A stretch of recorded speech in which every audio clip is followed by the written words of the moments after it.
एका गावात महात्मा आले. संत प्रारब्ध बदलू शकतात बरं, देवाला नाही प्रारब्ध बदलता येत. देवाला जर प्रारब्ध बदलता आला असतं तर तो बिना चपलाचा काऊन फिरला.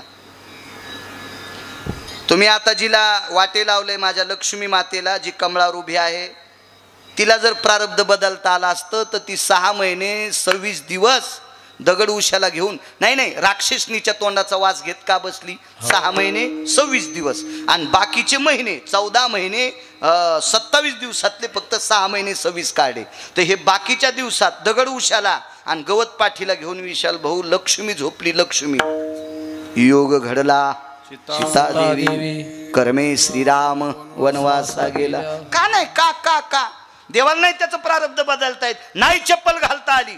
अहो ज्यांच्यावर संताची लक्ष्मीची कृपा झाली, ज्या घरी लक्ष्मीची थोडीशी कृपा झाली, त्या घरच्या बाईला जशा साड्या तशा चपला. वाक्य कळालं का तुम्हाला. ज्या घरी लक्ष्मीची थोडी कृपा झाली त्या घरी त्या बाईला जशा रंगाची साडी तशा चपला. हॉलमध्ये घालायची चप्पल वेगळी, किचनमध्ये घालायची चप्पल वेगळी. महाराज घरी आल्यावर हाणायची चप्पल आहे का नाही काय माहिती. आणि महाराजांनी चुकीनं वागल्यावर त्या थुत्तर फुटूस तर हाणते, आणि ते बी काय खोटं थोडं विठाला विठाला विठाला. मला सांगा थोडीशी लक्ष्मीची कृपा झाली तर आपल्याकडे इतका बदल होतो, इतका बदल, इतका बदल, इतका बदल. आणि तिलाही चप्पल नाही, तिला गादी नाही. तिच्या मालकाचं नाव घेणाऱ्या बाळूला एवढे मोठा पलंग बसायला टाकलाय. कोणाच्या मालकाचं नाव घेतो आपण. लक्ष्मीच्या मालकाचं. बुवा लक्ष्मीच्या मालकाचं नाव घेतो ना आपण, मनोज भाऊ. तर आपल्याला एवढा मोठा माईक, सगळं पद्धतशीर यथा सांग, आणि त्या मालकालाही चप्पल नाही. प्रारब्ध देवाला त्याचं बदलता येत नाही. एका बाईला गावात एक साधू आले, 5-10 साधू येत होते पूर्वीच्या काळात. ज्यानं 6 धुतले त्याचं नाव साधू. जे सगळं साध्य करते त्याला मग तुम्ही म्हणतात साधू. तुम्ही आम्हालाही म्हणतात, हे तुमच्या मनाचा मोठेपणा आहे. वाणी श्रीमंत आहे तुमची, आम्ही नाही त्या यादीत येत. साधू त्याला म्हणायचं. काम, क्रोध, मद, मत्सर, लोभ, अहंकार यानं धुवून टाकलाय ते साधू. अशी साधू गावामध्ये मारुतीरायाच्या मंदिरात आली. प्रारब्ध बदलत असतात, संतांचे उपकार असतात. गावात आले, संध्याकाळची वेळ आहे.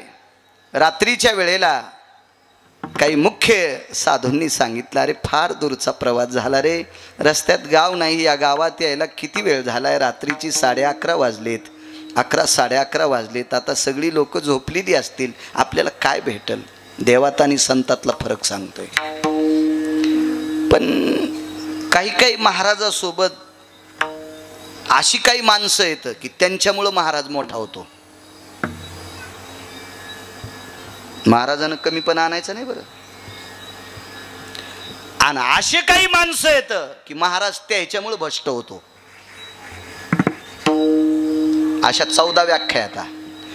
अशा काही महाराष्ट्रात मावल्या आता, नालायक नवऱ्याला सुद्धा मोठं करतात. मायबापाचं नाव सांभाळण्यासाठी वाटेला आलेलं कोणाचं खुरपण असेल, कोणाचा कापूस वेचणं असेल, कोणाची सोयाबीन कापणे असेल, कोणाची तूर कापणे असेल, वाटेल ते काम करील. पण आपल्या मालकाचं आणि आईवडिलाचं नाव मोठं करण्यासाठी ती त्याला मोठं करते. अशा मावल्या 14 पैकी 2-3 व्याख्या 2 सांगितल्या तुम्हाला. कारण संगती संग दोष आहे. संगतीमुळे माणसं मोठी होऊ शकत असतात. तेवढ्या मोठ्या सात्विक महाराजांच्या सानिध्यात त्यांची शिष्य सुद्धा चांगली होती. नाही तर बरेच शिष्य असे असते, गाडीत बसणार पण गाडी पंक्चर झाल्यावर ते झोपणार. ड्रायव्हर गाडी खोलायला, महाराज मोबाईलची बॅटरी लावायला. ड्रायव्हर थकला, महाराजांनी धोतर खोचलं, पुन्हा टायर खोललं, आणि हे नंतर उठले. हो कस काय हो, गाडी थांबल्यावानी झालती. हो अशीच थांबली होती, मधात सासरवाडी होती आमची. हा असं नाही, मी तुम्हाला नाही म्हणालो बापू, असं तसं. या बा लेकी बोले सुने लागे, असं काही बी अंगावर नाही करता घेतलं पाहिजे. नाही, मी असं सरळ सरळ सांगाल. मग रेडीमेड कपड्याचं दुकान आहे, मी कोणाला कशाला कपडे शिवू, आहे का नाही. असं होतं. अशीच शिष्य चांगलं उपरणं असलं की बाबा गोड वाटायला राव. महाराज इकू नको म्हणजे बरं आहे कुठं. असे त्या महाराजांचे शिष्य चांगले होते, मनोज भाऊ चांगले होते. ते म्हणले गुरुवर्य प्रसाद आणतो आम्ही. त्या गुरुवर्यांनी सांगितलं अरे वेडे आहेत का, लोक मारतील तुम्हाला, आपण संन्यासी माणसं आहेत, भगव्या कपड्यातले, आपण ब्रह्मचारी आहेत, आपल्याला काही नियम आहेत, मर्यादा आहेत आपल्याला. रात्री अपरात्री कोणाच्या चौकटीला हात कसा लावताय ना आपल्याला. पण ते म्हणले तुमच्या मर्यादेला तडा जाऊ देणार नाहीत असं वागतो. अधिकारी होते ते, काय सामान्य ब्रह्मचारी होते काय, साधू होते ते मारुतीरायाच्या सानिध्यातले. आणि ते त्याच्यातले 2 शिष्य गेले आणि एक शिष्य चतुर होता, त्यानं आवाज दिला भिक्षाम देहि मा. बाय म्हणलं मा काय याला पोटात बरम्या नांदायला काय म्हणते, काय मिळत नाही, काय काळ पडा गो याला, रातच्या 11:30ला भाकर मागायले. अशा बाय म्हणले. अख्ख्या गावाला चक्कर मारली भाऊ, अख्ख्या गावाला. दुसरा म्हणला अरे गुरुजी म्हणले होते भिक्षा भेटत नाही, शांत बस म्हणला, भिक्षा दिलीतच गुरुजीला तोंड दाखवीन, अन्यथा मी माझ्या मार्गाने निघून जाईन, एकदा माझ्यासोबत चल. आणि मग गेले तर आवाज दिला जो कोणी 1 भाकर देईल त्याला 1 पोरग होईल, 1 भाकर देईल त्याला 1 पोरगी होईल. नुसतं पोरगच कसं म्हणायचं, आणि साऱ्याला पोरं झाल्यावर आपल्या पोरायला लक्ष्मी कुठून आणायच्या. गुरुवर्य रामदेव बाबाच्या संस्थेत पाठवायचे का पेस्ट ऐकायला, ब्रश शिकायला, आहे का नाही. आपल्या महाराज मंडळीतला दर्जेदार उद्योगातलं रत्न कोण असेल तर रामदेव बाबा. काय उद्योगातलं रत्न रामदेव बाबा. तुम्ही जरा टाकी जाणं, आपण बी काहीतरी 2-4 मशीद पाळायच्या, एखादी गायच पाळायची. काय उद्योग रामदेव बाबाचे. वाती पण लक्ष्मी आल, वाती पण रामदेव बाबाचे. आदर्श घेतला पाहिजे तशा माणसाचा. अहो संन्यासी माणूस किती उद्योग. आपण एक लक्ष्मी केली, आपल्याकडे पण एक उद्योग असावा. उद्योगं वर्धन्ते लक्ष्मी, आहे का नाही. कोणाला लक्ष्मी माळ घालीत नसते, आदर्श घेतला पाहिजे त्याचा. हो म्हणून पोरी सुद्धा हो अशा अपेक्षा करी जा. जो कोणी 1 भाकर देईल त्याला 1 कन्या होईल, ज्याला जो कोणी 1 भाकर देईल त्याला 1 मुलगा होईल. आता ते हिंदी भाषेत होता. 1 रोटी देगा उसे 1 बच्चा होगा, 1 रोटी देगा उसे 1 बच्चा होगा. विशाल भाऊ त्यानं आरोळी ठोकली.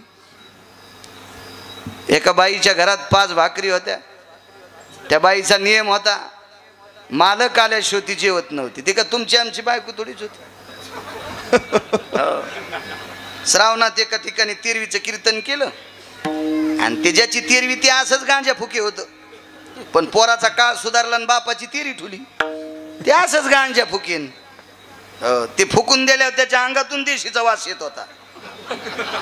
आणि त्याच्या तेरवीला मग कीर्तन तर मेनला आपण गडे आता घरीच जेवा. सोमवार होता घरी सोडू. तर आमच्या घरचे म्हणले बाई तुम्ही आलात का. म्हणलं हो. तू सोमवार सोडा. हो. आणि मी येऊस तर काऊन नाही थांबली, भाज्या गार झाल्या असत्या. नाही तुमची लय खसखस पिकली. इतकी येडपट बायको नाही मी. तितकी येडी असती तर मी पण गुरुवर्य रामदेव बाबाच्या संस्थेत गेलो असतो ना. पण नाही, तुम्हाला राग येईल तुमच्या बायकायला म्हणून मी माझ्या बायकोवर घेतलंय. पण गळ्यात शपथ तुमच्या बायकायचं सांगायलो हे मात्र ध्यानात ठेवा. विठाला विठाला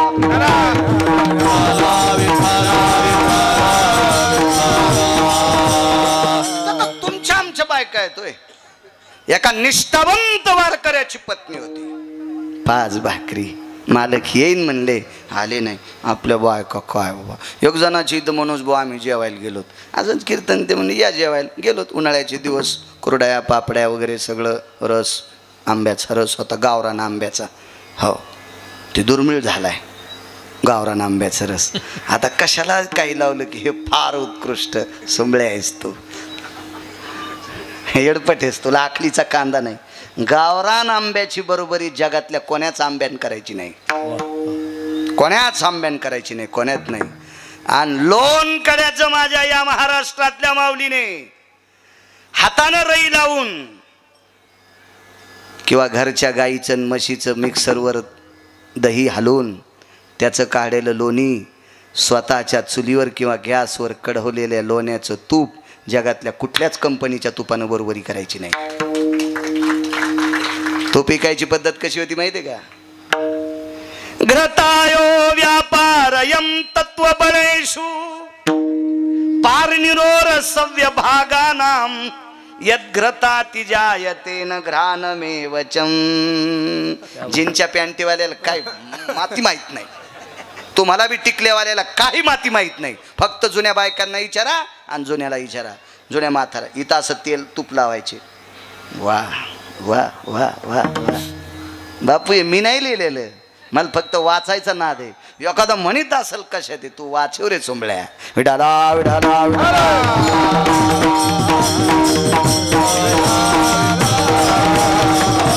दर्जेदार दर्जेदार काय सांगत होतो? हा, जेवायला गेलो होतो आम्ही. घरच्या गावरान आंब्याचा रस होता. आम्ही जेवलोत मस्त छान पद्धतशीर. जवळच कीर्तन मनोज बुवा, मग आता इथे कीर्तन करून असंच पुढं जायचं आंबा जोगायला. तिथंच आराम केला.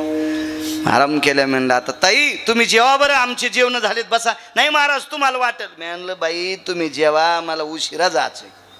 मग ती बाई, त्या बाईन स्वयंपाकाला 2-3 शेजारनी बोलील, त्या 4 जण जेवायला बसल्या. मी बाहेर गेलो. असा दारातून जाता जाता पाहिलं स्वयंपाक घराकडं, तर 4 जेवायला बसल्या. आणि जिच्या इथं आम्ही जेवलोत का तिच्या ताटात भजेत नव्हते. तर मी यजमानाला म्हणलं आम्हाला थोडे कमी वाढे असते तरी जमलं असतं, तुमच्या मंडळीच्या ताटात भजे नाहीत. नाही म्हणले महाराज ती आता खात नाही. म्हणलं का? ती तळतानाच खाती.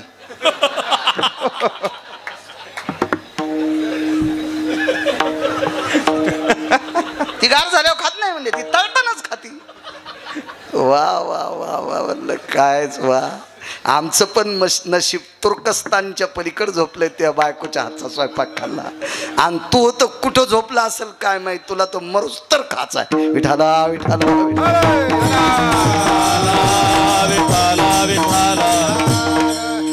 सात्विक बाई. खिडकीचं दार काढलं, पाहलं.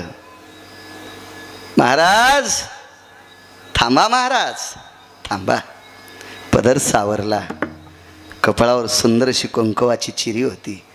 चिरी होती, चिरी होती.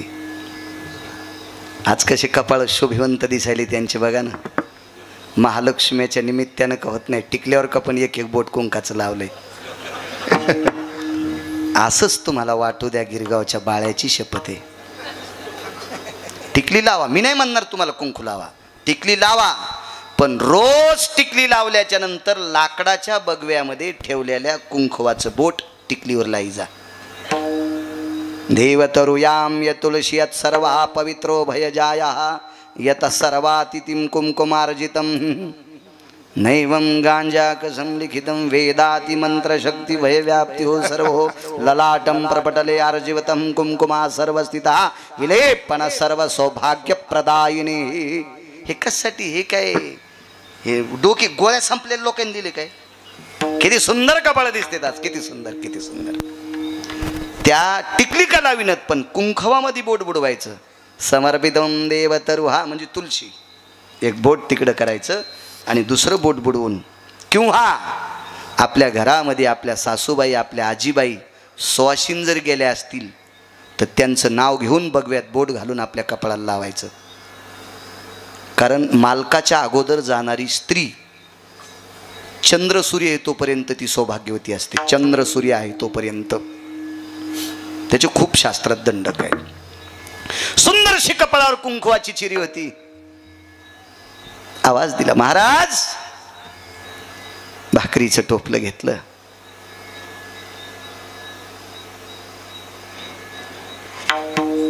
आणि त्या भाकरीचं टोपलं साधूच्या झोळीत रिचून दिलं. एक लक्षात ठेवा, आपल्याकडे पेरणी झाली म्हणत नव्हते, वाहडी म्हणत होते. पेरणी काय म्हणत होते? वाहडी. आणि बी सगळं काढून घेतल्यावर ज्वारीचे 2-4 दाणे खोळीत ठेवत होते. 2-4 दाणे खोळीत ठेवत होते. खोळ कधीच रिकामी ठेवत नव्हते. बगवं जर सुतक पडलं असेल तरच बगवं धुवायचं, आणि बगवं कोरडं झालं की लगेच त्याच्यात कुंकू टाकायचं. बगव्यातलं कुंकू झालं म्हणायचं नाही, वाटलं म्हणायचं. असा शास्त्राचा सिद्धांत. आणि जुन्या बायका टोपल्यातल्या भाकरी दुरडीतल्या देत असताना नवऱ्याला जरी भाकरी वाढायची असेल विशाल भाऊ, तर दुरडी रिकामी करून कधीच वाढीत नव्हत्या. त्या भाकरीचा थोडासा तुकडा दुरडीत टाकायचा आणि मग नवऱ्याला मालकाला भाकरी वाढायची, म्हणजे भाकरीचं टोपलं रिकामट होत नव्हत्या. आपल्याकडे पद्धत आहे. नवरात्रीमध्ये गोंधळी दादा जर आपल्याकडे आला,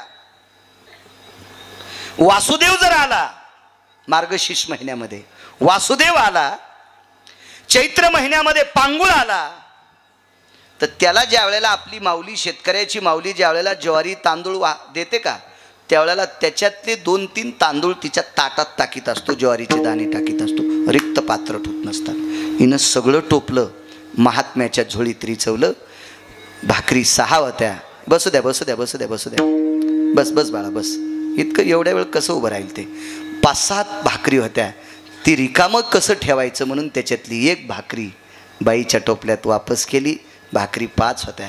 दादा 5 भाकरी होत्या नेल्या. काय भाजी कालवण असेल, कोरड्यास असेल. कोरड्यास हा संप्रदायातला शब्द आहे. कोरड्यास हा ग्रंथातला शब्द आहे, ग्रंथातला. पण हल्ली म्हणण्याची पद्धत आहे. काय भाजी केली, वरणाला भाजी कशी म्हणतो? हो, वरणाला भाजी कशी म्हणता येईल? हा, आणि असं कोरड्यास जर कोणी म्हण, हे ते नेभळट आहे, ते शुद्ध बोलत नाही. शुद्ध काय तुझ्या बापानं आणलं का सोमळ्या? तो ओरिजिनल शब्द मातीत घातले, तू हे शब्द शुद्ध असते तो नालाय का कुठले पण? आपली बोली आपलीच बोली आहे. या महाराष्ट्राची माती, या महाराष्ट्राची भाषा इतकी पतिव्रता आहे, इतकी पवित्र आहे, पतिव्रता आहे. तिला पेनचं स्पर्श सुद्धा असं, टाका स्पर्श न सहावती. टाक म्हणजे पेन. मराठी भाषा ही सगळ्या भाषांची राणी आहे. टाक म्हणजे पेन. पेनचा स्पर्श सुद्धा सहन करीत नाही. माडी, माडी आणि मा शब्दावर पेन आदळा.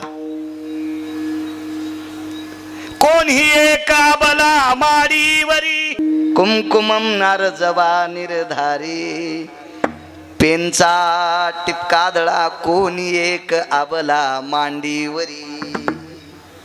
किती शब्दाचा अनर्थ आहे. माडी आणि मांडी, एक पेनचा टिपका दादा, एक पेनचा टिपका सहन करीत नाही. इतकी पवित्र भाषा मराठी भाषा आहे. आपली शब्द आपलं सांभाळा, आपलं आपलं सांभाळा. आई शब्दाचा दर्जा किती, बाबा शब्दांचा दर्जा किती, दादा शब्दांचा दर्जा किती, तात्या शब्दांचा दर्जा किती, अण्णा शब्दांचा दर्जा किती, भाऊ शब्दांचा दर्जा किती, नाना शब्दांचा दर्जा किती. आबासाहेब, दादासाहेब, नानासाहेब, का काय दर्जेदार शब्द आहेत. इतके मोठे दर्जेदार शब्द सांभाळायचे. काय असेल ते कालवण, कोरड्यास चटणी भुरकी काय असेल ते देऊन टाकलं. मारुतीरायाच्या मंदिरात दरबारात तो प्रसाद वाढला आणि तृप्तीचा ढेकर दिल्याच्या नंतर त्यांच्यातले मोठे अधिकारी महात्मे होते. त्यांनी सांगितलं, बाळा पाठीवर थाप टाकली, काय बोलतो तसं वागतो रे. अरे कोणी दिला हा प्रसाद, कोणी दिलाय, कोणी दिलाय? महाराज आनंद ज्या वेळेला असा गळ्याला येतो का, त्यावेळेला एखादा शब्द तोंडातून पडत असतो. महाराजांनी खूप वर्णन स्तुती केल्याच्या नंतर त्याच्या तोंडातून एक शब्द पडला, गुरुवर्य भाकरी फुकट आणलेल्या नाहीत. भाकरी फुकट आणलेल्या नाहीत. आता मला असं वाटतंय गुरुजींना राग एका गोष्टीचा आला की त्या गुरुजींनी पैशाला कधी हातच लावला नव्हता, कारण त्यांचं लग्न झालेलं नव्हतं. त्याच्याकरता त्यांना पैशाचा काही संबंधच नव्हता. मागणं पुढं फुफुटा उडं. मी त्यांचं सांगतोय, त्यांचं. आताच्या बाबतीत नाही. आता पैसा सुटलाय कोणाला नाही, त्या सुटली द्रव्यालोभ माया भस्मदंड छाया तरुवराची. भस्मदंड छाया तरुवराची. नाही त्या सुटली द्रव्यालोभ माया भस्मदंड छाया तरुवराची. भस्मदंड छाया तरुवराची. नाही त्या सुटली द्रव्य लोभ माया. लग्न कर नाही तर नको कर, किंवा आयुषा कोणी दावा हे जया नावडे कन्या पुत्र घोडे दाराध. नाही नाही, मॅच बंद केलं हे इस्तू लाईन म्हणून. विठाला विठाला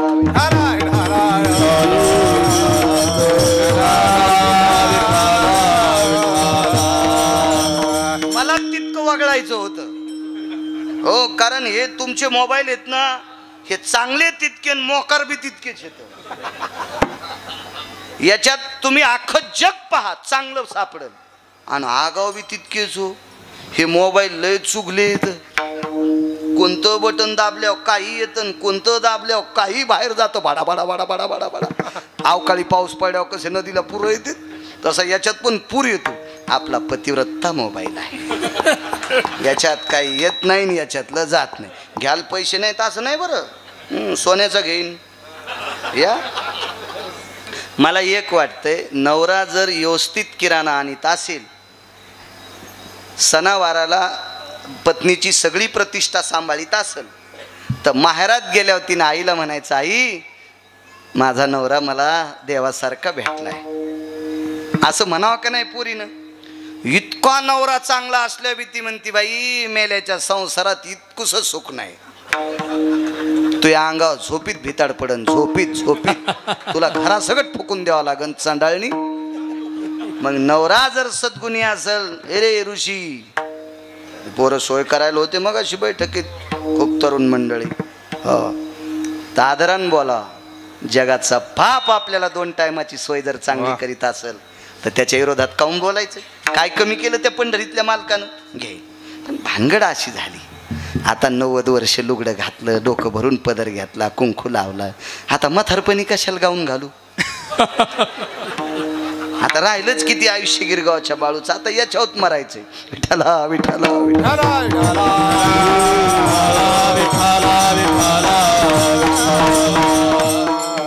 फुकट भाकरी नाही आणलं, पैसे नव्हते. गुरुवारे म्हणले, काय दिलंस. एखाद्या घरी चोरी करून विकत आणलं की नाही. एका भाकरीला एक मुलगा कडेल दिशी तोंडात आणली. गुरुवारी चुकलं नाही काय, त्या बापाच्या घरचं जात होतं म्हणे. एक भाकर देईल तिला 25 पोरं होईल म्हणायला पाहिजे होतेस. हा काय, तो बँकेतला अकाउंट जोड लागलं का.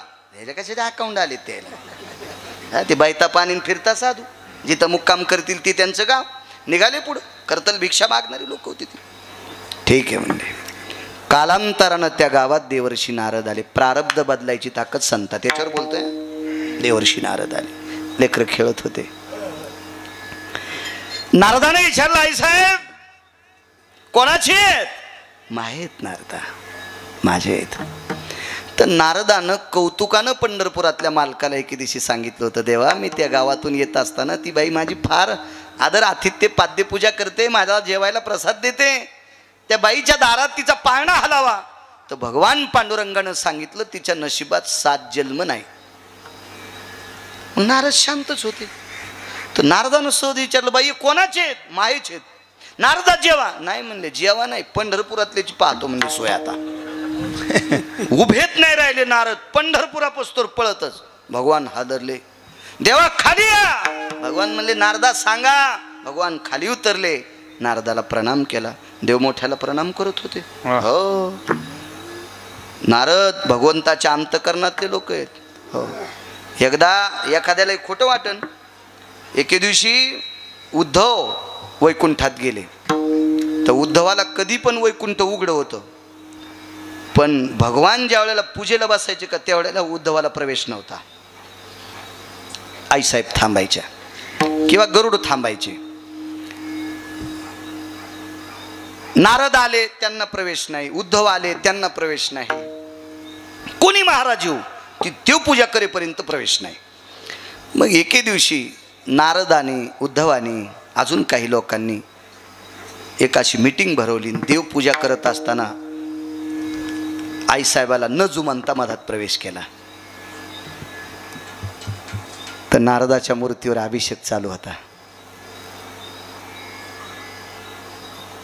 अभिषेक चालू होता नारदाच्या मूर्तीवर. उद्धवाच्या मूर्तीला चंदन लावित होते. त्यावेळेला नारदाला आणि उद्धवाच्या लक्षात आलं, एवढ्या वेळात आपल्याला प्रवेश नाही. याचं एकमेव कारण आहे, भगवंत आपली पूजा करतोय. देवाला संत आवडतात संत. प्रणाम केला. या नारदा, काय झालं नारदा, का रागावले. काय म्हणे देवा, अहो 10-15 वर्षापूर्वी मी तुम्हाला सांगितलं होतं त्या बाईली एखादं लेकरू द्या. तुम्ही म्हणले 7 जन्म नाही, तिच्या इथं 5 खेळतेत. तर भगवान म्हणले, नारदा त्या बाईचं प्रारब्ध बदलायची ताकद माझ्यात नाही. त्या बाईला विचारा ना, तुला 5 लेकर कोणाच्या कृपेने? तिने सांगितलं एक साधू आले. मग नारदा, तुम्ही जर कृपा केली असती तर चंद्र सूर्य येतोपर्यंत तिचा वंशवेल कशी खुरडी असती. ही तुमच्यातली ताकद, प्रारब्ध बदलायची ताकद संतात आहे. मग संतांचे जर उपकार झाले ना तर माणूस इतका उंच जाऊ शकतो. एक मुद्दा तुमच्या पुढे मांडतोय. विठाला विठाला विठाला, एकच मुद्दा ऐका. वाल्या नावाचा व्यक्ती, मला असं वाटतंय माझ्या माईंनो, मावल्यांनो, सात्विक, सदाचारी, पुण्यशील या भारत देशातली संपत्ती म्हणजे या देशाची स्त्री आहे. राज्यराणी व संपत्ती या देशाची स्त्री आहे. या देशातल्या सर्व सात्विकांना 9 महिने पोटात ठेवून प्रसवणाऱ्या तुम्ही आहात. रत्न आहात तुम्ही, रत्न या देशातलं, रत्नांना जन्म देणाऱ्या महारत्न आहात. तुम्हाला सांगतो माझ्या माईंनो, वाल्याला त्याची बायको सुद्धा वाल्मिक म्हणत नव्हती. मला काही पुराणात हा उल्लेख आढळलेला नाही, पण मी मोठ्यांचं मानतोय. आमच्याकडे वयोवृद्ध, तपोवृद्ध, निष्ठावंत वारकरी साहेबराव महाराज सोनोटीकर, एकदम साध्या विचाराची व्यक्ती, पण प्रचंड भगवान पांडुरंगावर विश्वास, प्रचंड. त्यांनी म्हणावं, ए बायांनो, साधी भाषा होती, अगं वाल्या इतका नालायक होता की त्याची बायको सुद्धा वाल्मिकराव म्हणत नव्हती. म्हणजे कामच चुकीचं होतं ना. मग त्या वाल्याचे वाल्मिक झाले, वाल्मिकाचे वाल्मिक ऋषी झाले, आणि वाल्मिक ऋषीचे महर्षी वाल्मिक झाले. उपकार कोणाचे? नारदाचे. मी बऱ्याच वेळेस सांगितले, हे कोणाचे उपकार आहेत वाल्मिकावर? नारदांचे. मृदंगाचार्य महाराज नारदांचे उपकार आहेत.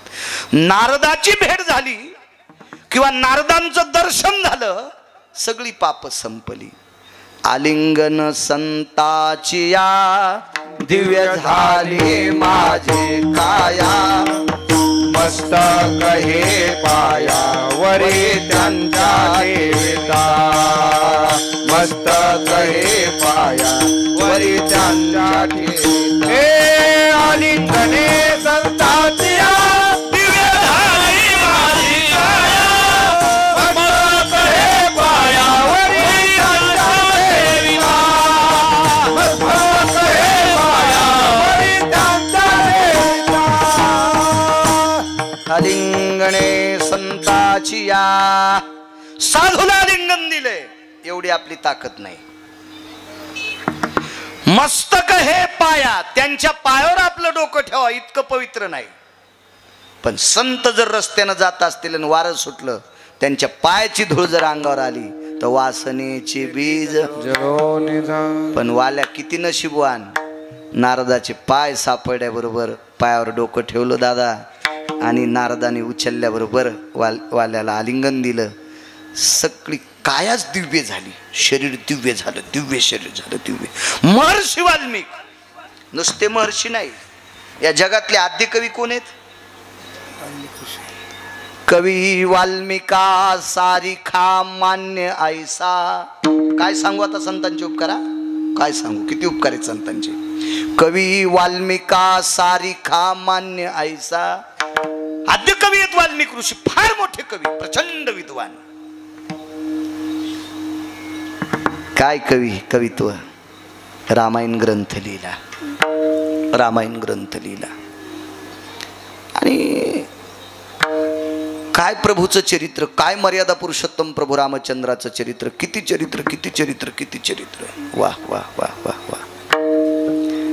हा ग्रंथ किती गोड आहे,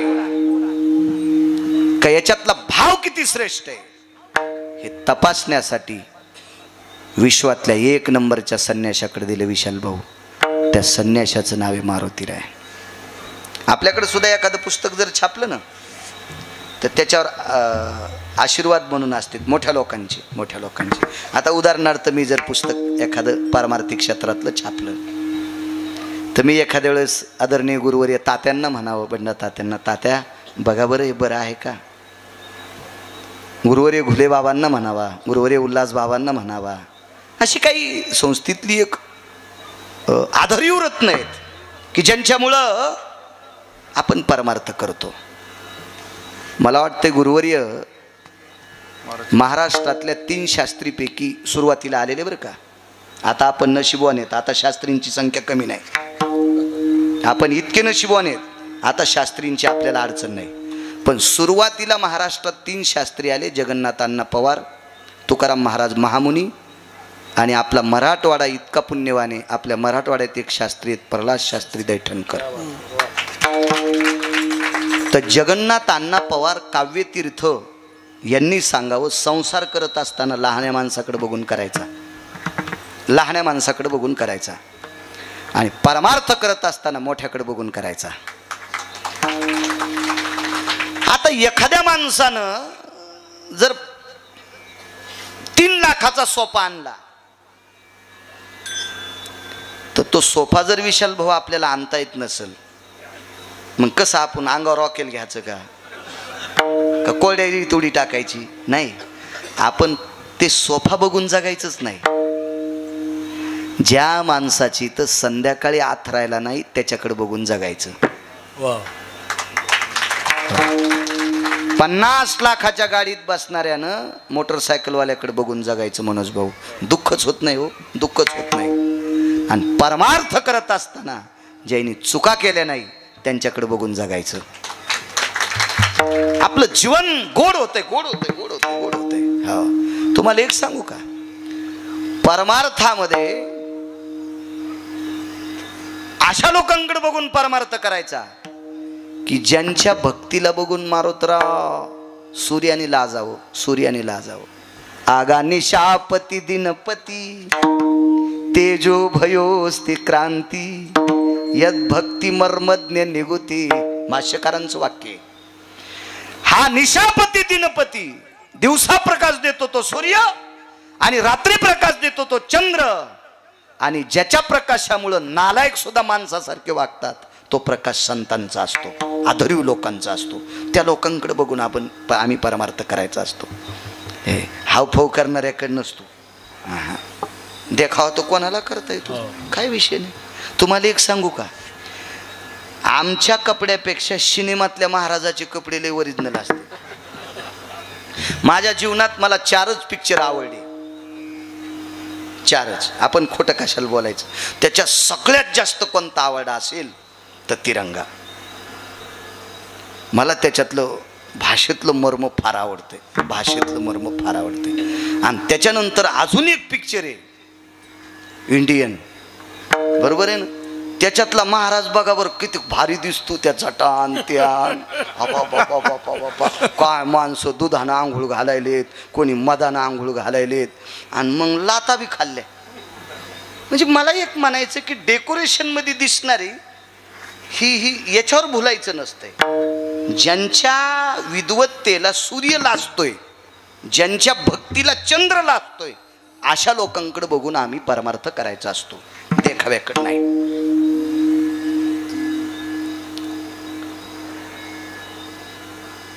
मोठ्यांकडे तपासायला दिला.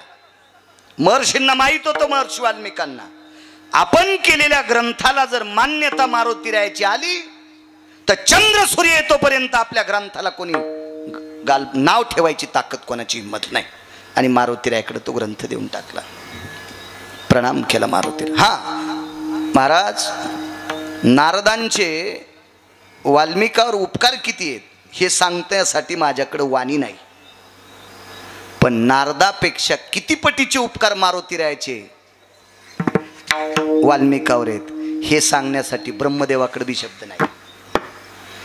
नारदाचे उपकार वाल्मिकावर, वाल्याचे वाल्मिक ऋषी केले, महर्षी केले, हे मान्य करील. वाटपाड्या वाल्या हा साधू केले, हे मान्य करील.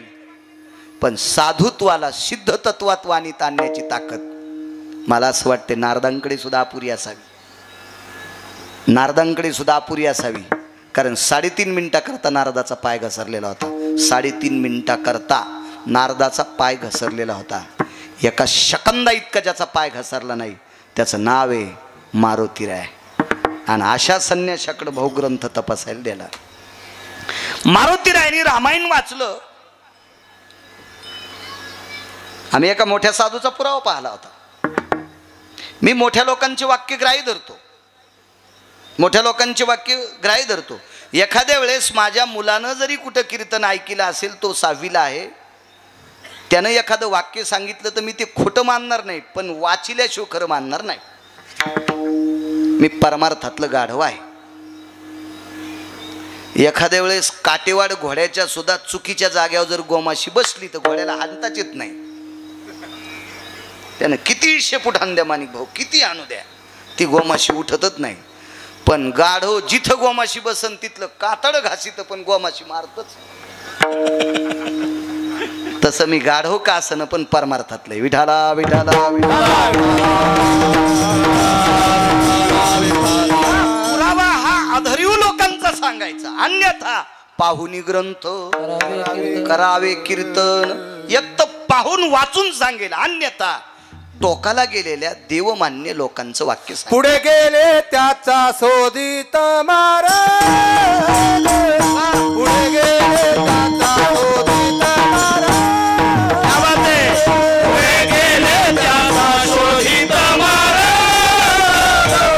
पुढे गेले त्याचा शोधित महाराज, पुढे गेले त्याचा शोधित महाराज, पुढे गेले त्याचा शोधित महाराज, पुढे गेले त्याचा शोधित महाराज, पुढे गेले त्याचा शोधित महाराज.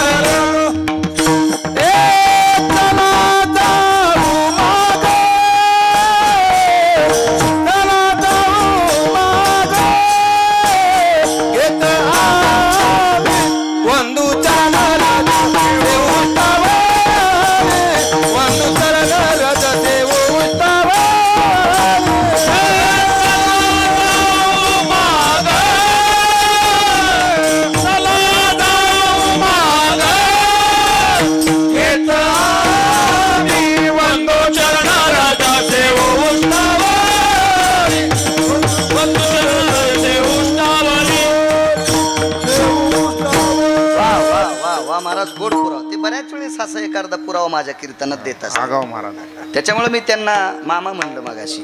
तुकाराम महाराज आगाव. हो नाही, आडनाव जरी आगाव असेल तरी ते आगाव नाहीत ना ते.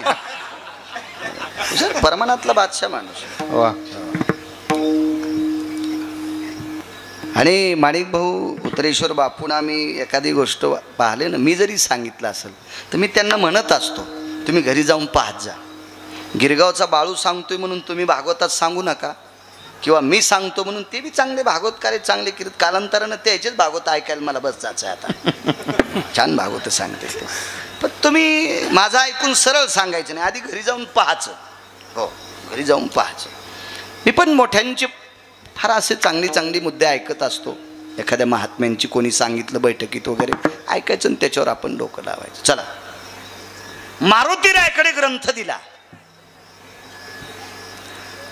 ते एखादं पुस्तक मगाशी मी जसं सांगितलं तसं, तात्या आमच्या पुस्तकाला तुमचे आशीर्वाद असावे, बाबा आमच्या पुस्तकाला तुमचे आशीर्वाद असावे, गुरुवर्य आमच्या पुस्तकाला तुमचे आशीर्वाद असावे.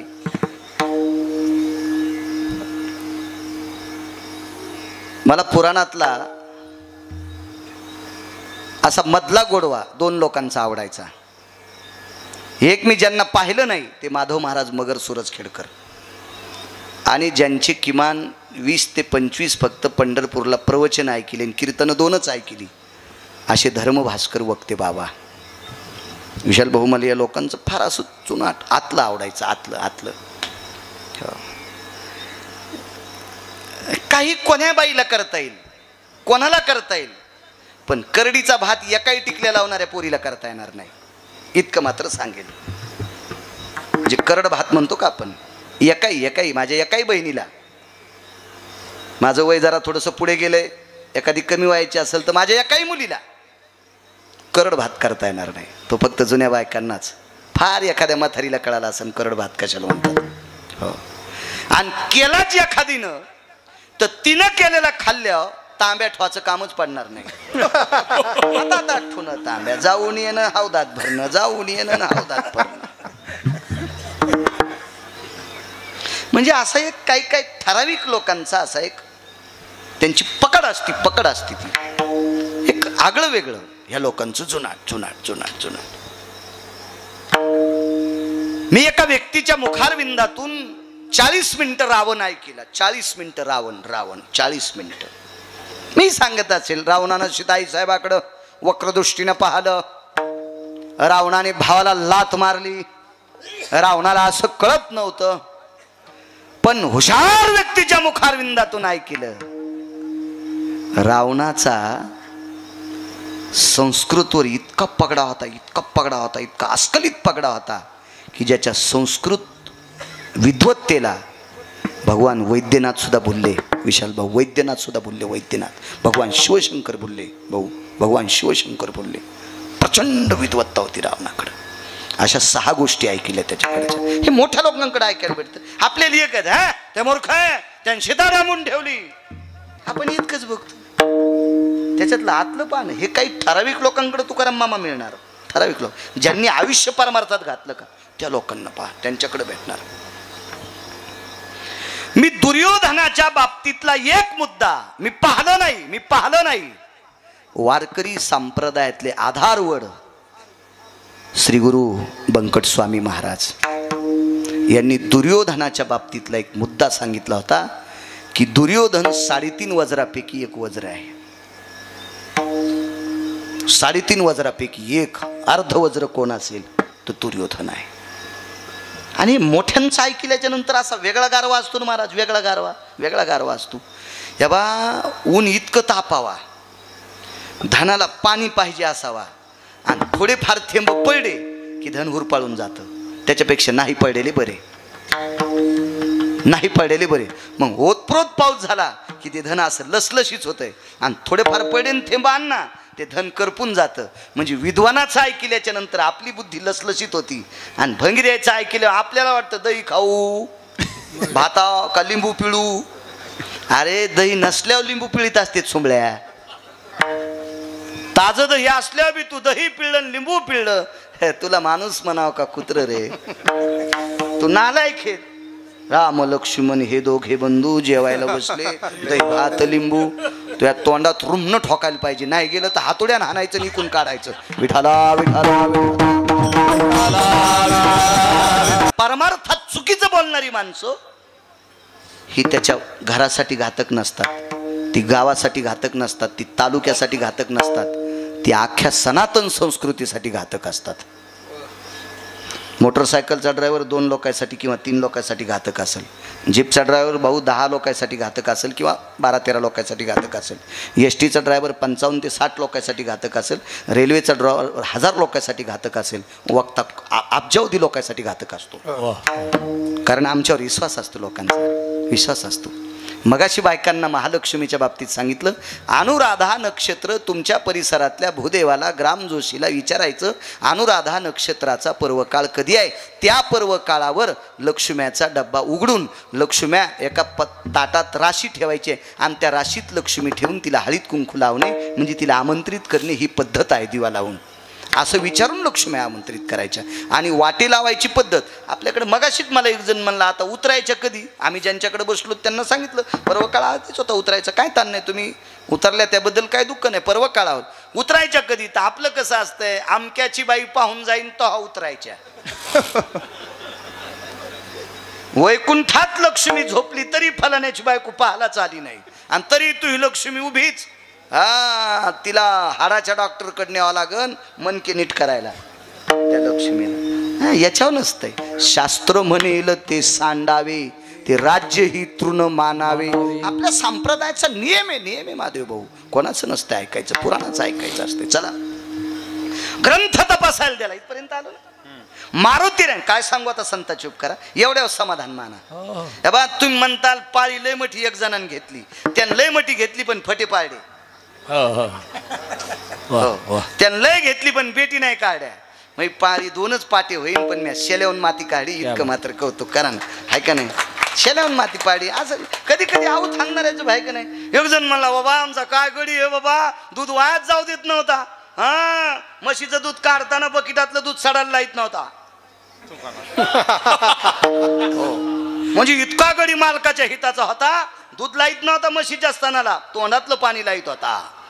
पण म्हशीला 2-2 दिवस पाणी पाजित नव्हता. काय करायचा देव मोकाऱ्या गडी तसा. मला माफ करा, तुम्ही म्हणताल एकाच याच्यावर कसं काय, मला तितकंच येते असं बी समजा. आमच्या हौदात तितकंच पाणी असेल समजा. नाही रिकामा होऊ देणार हौद. हा हा, ज्या दिवशी हौद रिकामा होईल त्या दिवशी पंढरपुरातल्या मालकानं भरपूर जमीन दिली, तीच खुरपीत राहायचं. विठाला विठाला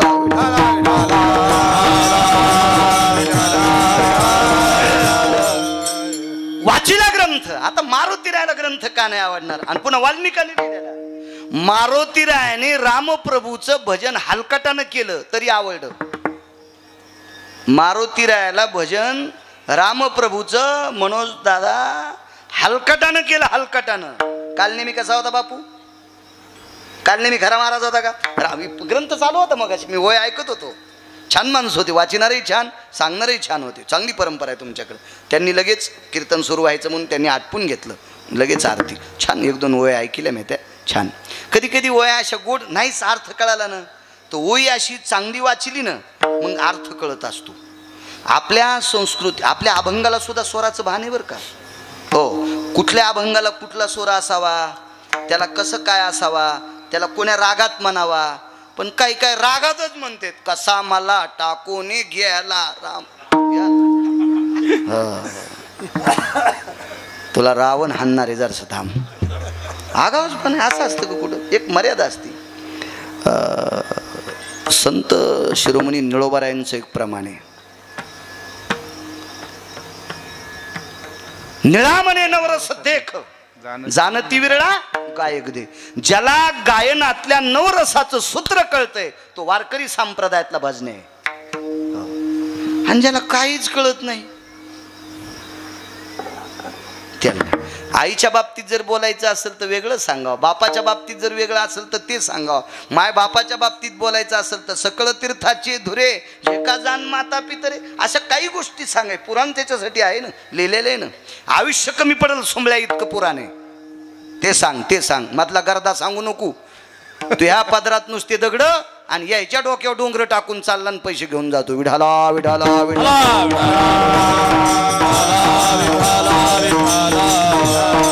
चुके चुके. तुम्हाला एक सांगू का, तुम्हाला वाटतंय का लोकायला भुलीलं म्हणजे आपलं कल्याण आहे? पाप लागते पाप. तुम्हाला चुकीचं सांगणं आज मजा वाटते, आज मजा वाटती. पण ज्या वेळेला दक्षिणेचा मालक असा काठीला तेल लावून येतो का निबर ढक काठीला असा तेल लावून येतो का, त्या दिवशी ती काठी चमकल्या असं कळतं, अरे बाप रे आपण लय येडेवानी बोललोत कीर्तनात. माणिक भाऊ कीर्तनात, बताने भाऊ सुम्या लय दाड येते. कीर्तनात सटाक्या हाणल्या की यम सटाक्या हानीत असतो. पण मंडपाला झालर किती आहे तितक्याच. वरचीला झालर म्हणायचं, याला काय म्हणायचं खालच्याला पडदा. पडदा आहे का नाही. मग ती खाली आला की पडदा, झालर गेली मातीत. मर्यादा असली पाहिजे. चला हे बा, मिठाशिवाय एकही पदार्थ चविष्ट नाही, पण मीठ जास्त घातल्यावर बी खावा वाटत नाही. हो असं आहे ना विशाल भाऊ, त्याला मर्यादा आहे ना, मर्यादा सांगितली. ह्या बा लोणचं उन्हाळ्यात दिलं की चव येते, आणि तेच लोणचं जर वरणा इतकं वाढ भाऊत, हात धुणं रुमाल संगत ठेवणं सर्दी होईन का नाही. मर्यादा असते, मर्यादा असते, मर्यादा असते. चला मग नालायकानं रामप्रभूचं चिंतन उलट सुलट केलं तरी मारुती रायाला आवडलं. मारुती रायानं 14 वेळेला प्रणाम केलता. काल नेहमीला 14 नुसती स्तुती. शिरसा स्थिर हृदयो यज्जायते नाम हृदया भयानाम शिरसा तिजायम.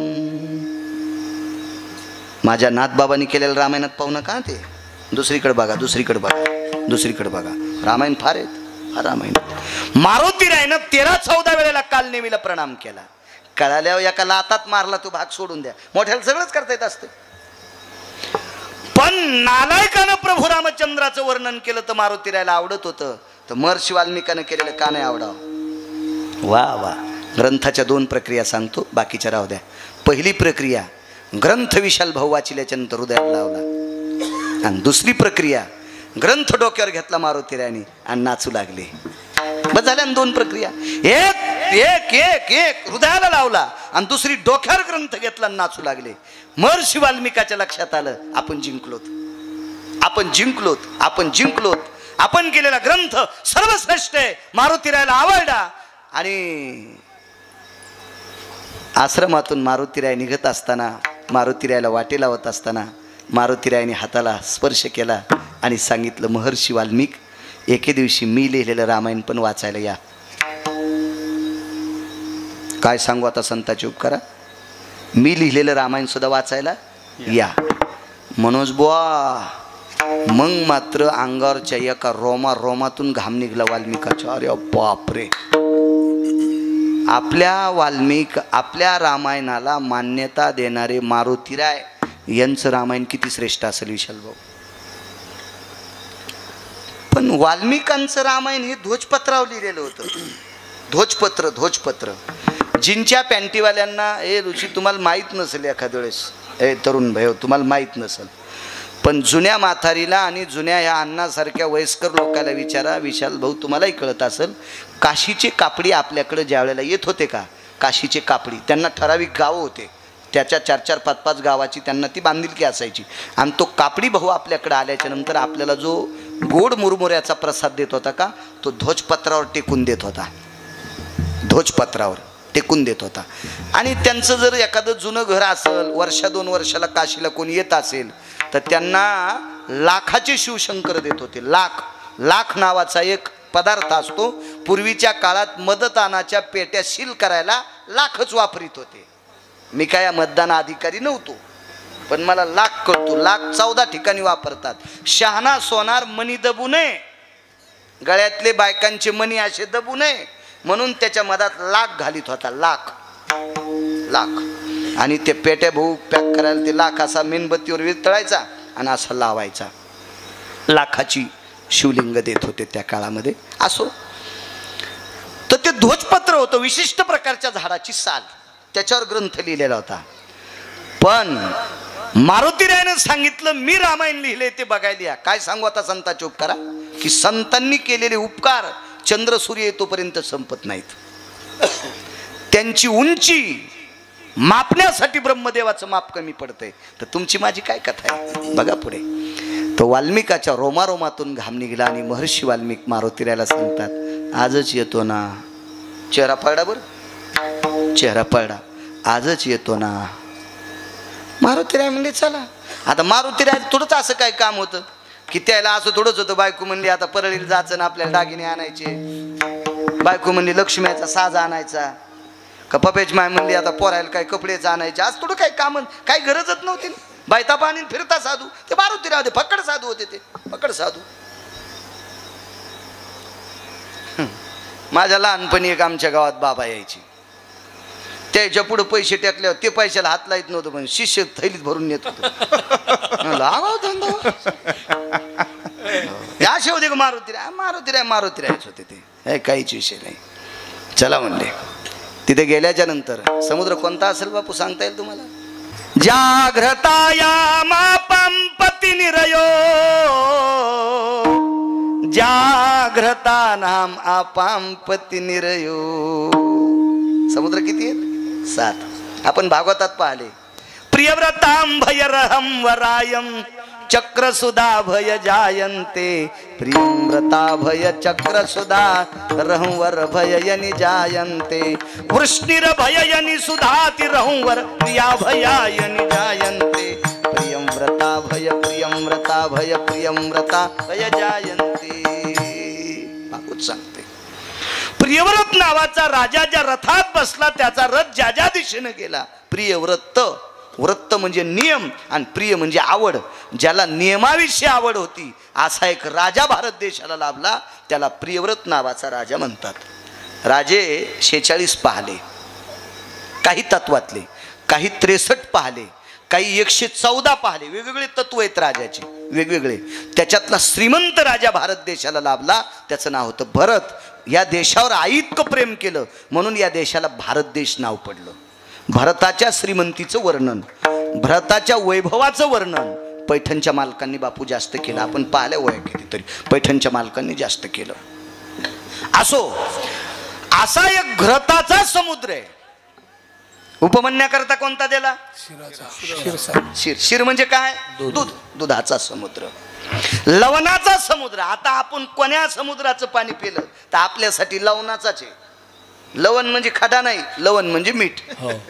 लवणाग्रो आपांपती जायम, कारण तितकी जीभ आपली लायकीची नाही त्याच्यातलं दूध चाखायसाठी. त्याच्यासाठी उपमन्य व्हावं लागेल, त्याच्यासाठी उपमन्य व्हावं लागेल. आणि घृताच्या समुद्राचं महत्व, तुम्ही 12 ज्योतिर्लिंगापैकी एका भगवान शिवजीच्या अधिष्ठानावर जातात, त्या एका स्वरूपाचे 2 भाग झालेले आहेत.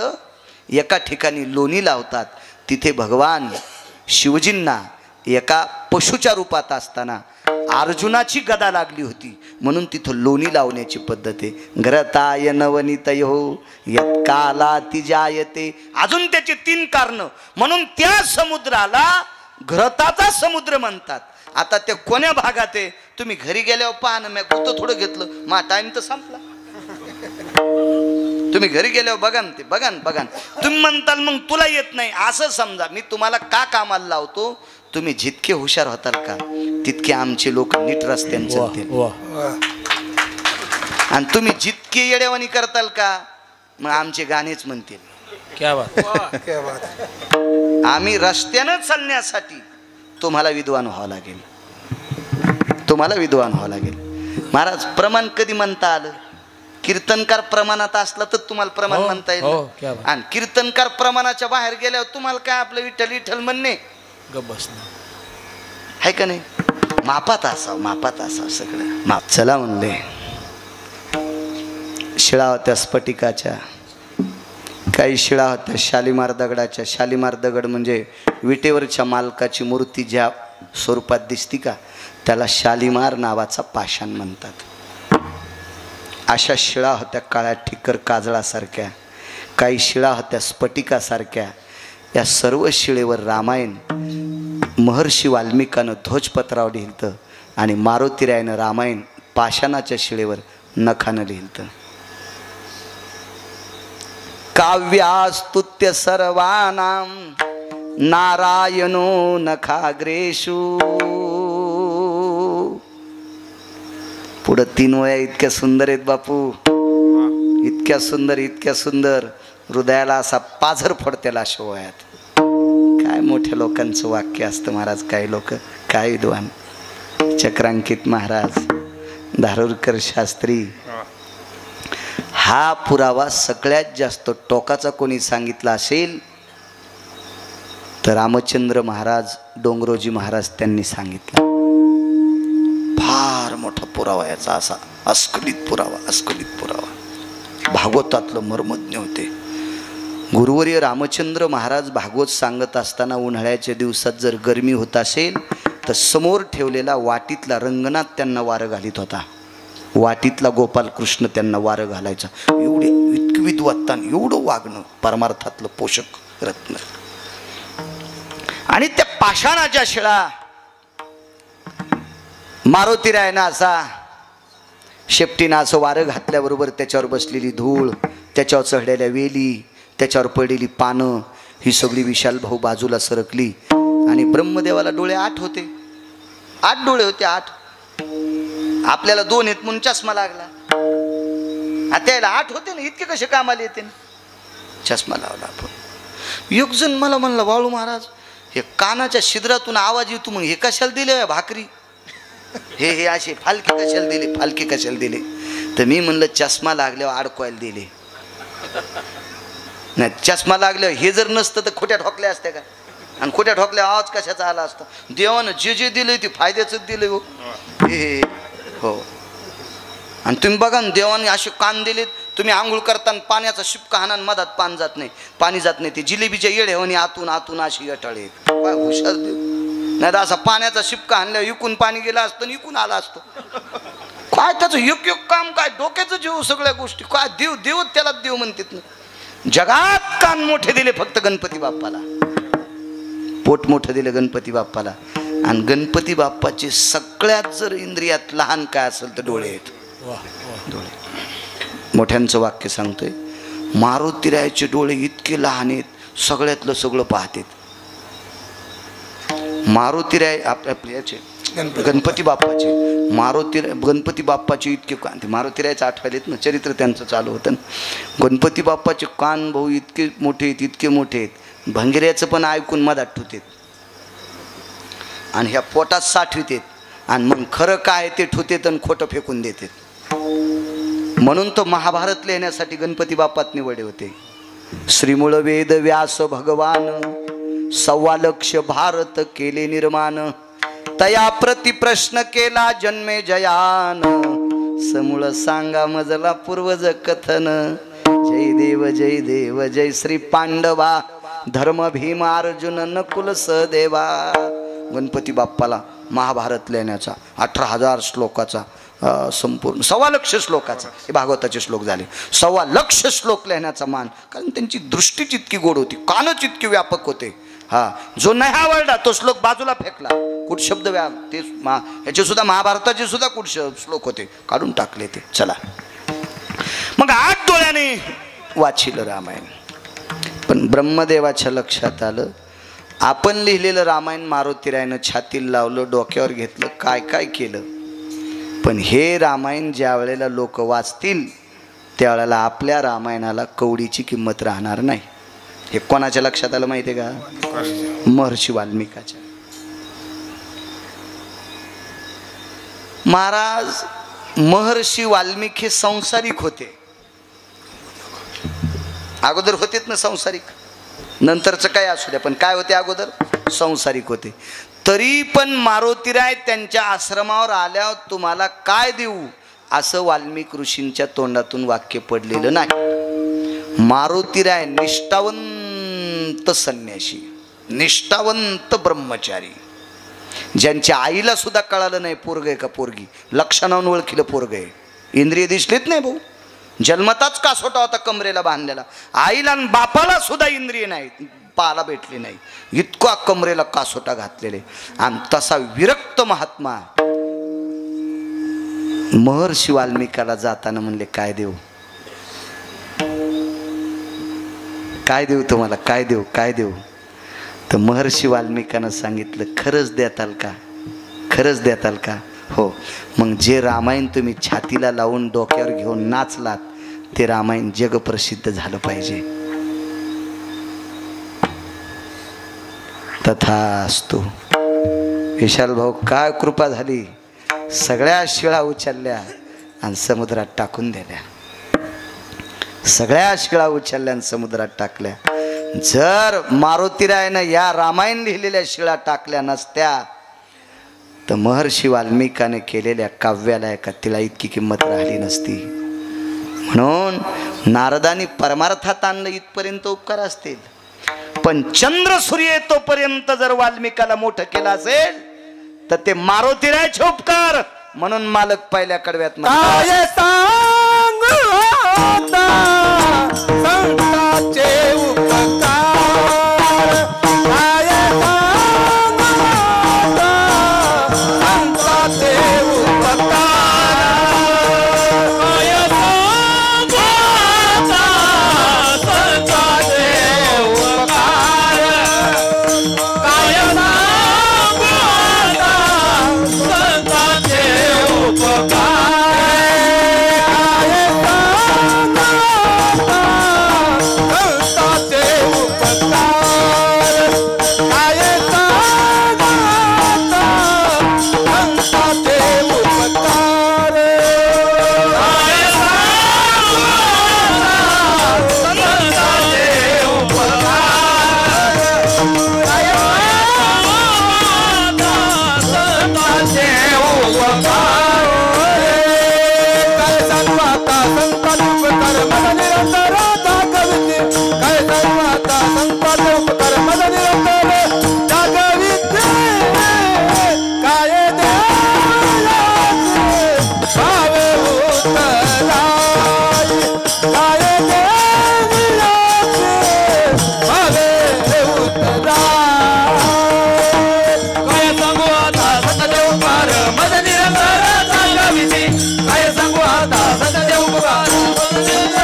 एका साधूनं एका साधूवर उपकार केले तर चंद्र सूर्य येतोपर्यंत रामायण श्रेष्ठ ठरलं.